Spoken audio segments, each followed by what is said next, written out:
ನಮಸ್ಕಾರ ವೀಕ್ಷಕರೇ, Karnataka power TV ನ್ಯೂಸ್ಗೆ ತಮ್ಮೆಲ್ಲರಿಗೂ ಸ್ವಾಗತ. ವಾರ್ತೆಗಳ ವಿವರ.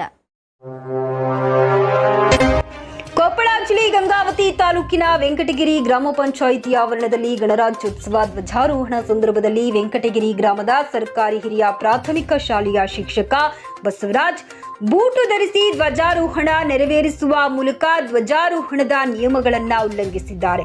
ಈ ಘಟನೆ ಕೊಪ್ಪಳ ಜಿಲ್ಲೆ ಗಂಗಾವತಿ ತಾಲೂಕಿನ ವೆಂಕಟಗಿರಿ ಗ್ರಾಮ ಪಂಚಾಯಿತಿ ವ್ಯಾಪ್ತಿಯಲ್ಲಿ ನಡೆದಿದೆ ಎಂದು ಮೂಲಗಳಿಂದ ಮಾಹಿತಿ ತಿಳಿದು ಬಂದಿದೆ.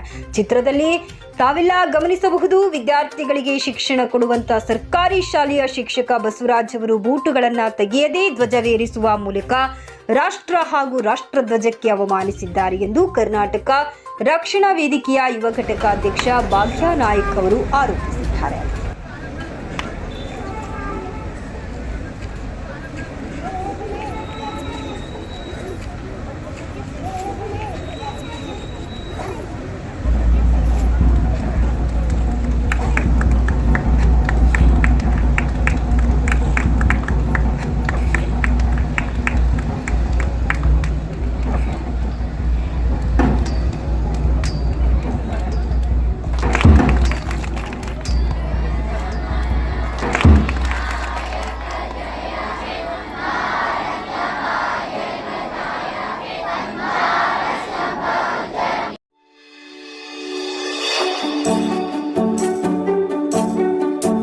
ನೀವಿನ್ನು ನಮ್ಮ ಚಾನೆಲ್ಗೆ ಸಬ್ಸ್ಕ್ರೈಬ್ ಮಾಡಿಲ್ಲವೇ?